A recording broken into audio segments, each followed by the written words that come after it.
There is zero incentive for Netflix to make physical media, period. As we know, as of right now, Netflix is trying to still acquire Warner Brothers and all of its intellectual properties.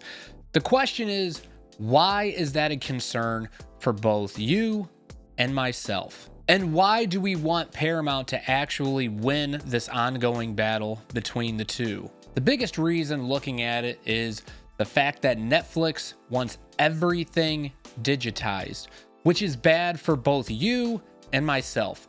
That affects not only just physical media, but also that will put a damper on the cinema experience, because any Warner Brothers intellectual properties more than likely will no longer be going into theaters, and it'll all be just getting released via Netflix. And why is that? Because they want your money through the subscription plan. They don't want you to have to go and pay for a ticket to go to the movies and watch something, because then there's going to be fees and other stuff that they have to provide to the theaters, and the theaters have to buy the movies off of them, which again, they have to invest in more film and blah blah blah blah. Whereas to them, it would be cheaper to just have everything put on their streaming service and then make all of that money back via the plan.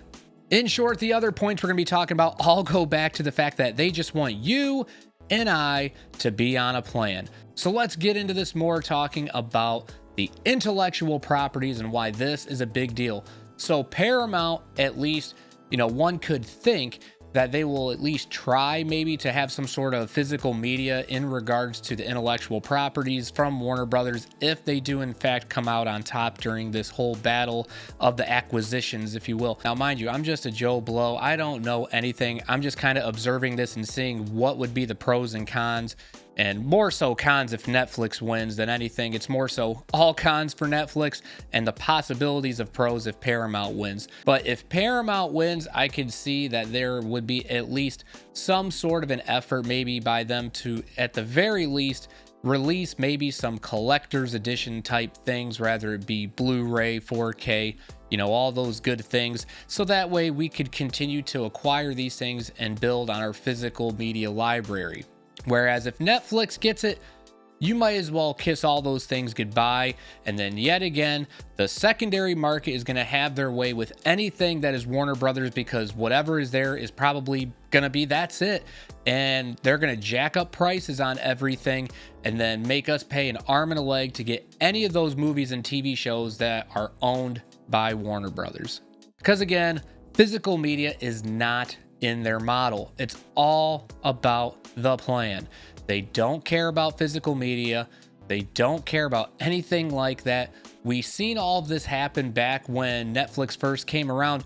We were all naive to think that there's no way that they're going to kill Blockbuster, because we all love that experience of going into the store, picking out our movies, and then going home on a Friday, Saturday night and enjoying it with our loved ones. But the thing is, guess what happened? Now all those video stores are gone. No more mom and pop shops, no more Blockbuster. Everything is streaming. So we need not to turn a blind eye to this whole situation and be like, oh, well, it's not really that big of a deal if Netflix gets all this stuff from Warner Brothers. It's actually a huge deal. And like everybody is already speculating, it seems to be like this is just one more step towards them getting a monopoly on media, which is again bad for you and bad for me. And if some of you optimists out there are sitting there thinking, but Netflix could make a bunch of money if they made physical discs and stuff like that. Again, it all goes back to they want your monthly subscription plan. They don't care about the one-off purchase that you might buy, because why? They would rather look at it and go, hey, let's just keep them reeled in month to month, because we have an ever circulating library of things, because we can only have so much at a time. So we'll just say, hey, this month we're going to have this, but then this month, look what we're going to have, this shiny new toy you can watch. And then when that cycle out, another shiny new toy comes in. So that way they keep you paying month to month, and they try to limit how often people are actually canceling their subscriptions to the service. In short, without constantly repeating myself, there is zero incentive for Netflix to make physical media, period. And talking about physical media, now is just as good a time as ever to, in general, try to get as much physical media as you can, whether it be your DVDs, Blu-ray, 4K discs, whatever tickles your fancy. You definitely should consider getting the things that you actually want and want to have on the ready, because as of right now, it looks like if Netflix wins, this is not a win for any of us. And if some of you are thinking, well, I don't want to buy physical discs, or they cost too much, or this, that, and everything, think about it like this. When you go on to say Vudu or any sort of streaming service that offers a rental, right? Typically the rental price is around the $3 to $5 range. Now, most Blu-rays, you can almost get most of them between $8 and maybe, like on the high end for some stuff, around the $15 range. So think of it as maybe, yes, you are paying a little bit of a premium, but you now have that disc and you can play it whenever you want, and you don't have to worry about some service saying that, oh, you can only watch it up to this point because now we're going to either A, turn the lights off on it and you can no longer watch it, or B, it's now through some sort of a cycle and now it's gone and then you can watch it at another point, but you just don't know when because it's all kind of randomized, and it's up to us when we feel like letting you watch it. So me personally, I think that is a much better avenue to go, is to acquire the discs that you actually want instead of trying to get these digital things and just go, well, I'll just rent it every now and again and then go from there. Or even thinking of like on the seasonal side of things, some of us look at it like, well, you know, it's only like $3, whatever. I'm just going to rent this movie and we're just going to watch it for the holidays or what have you. But again, you're doing that every single year. So if, say, in 3 years, you just spent $9 on a $3 rental, rather you could have just spent the $8 to $15 on a disc, and then that disc pays for itself within a few years. And then again, you never have to rent it. It's always there.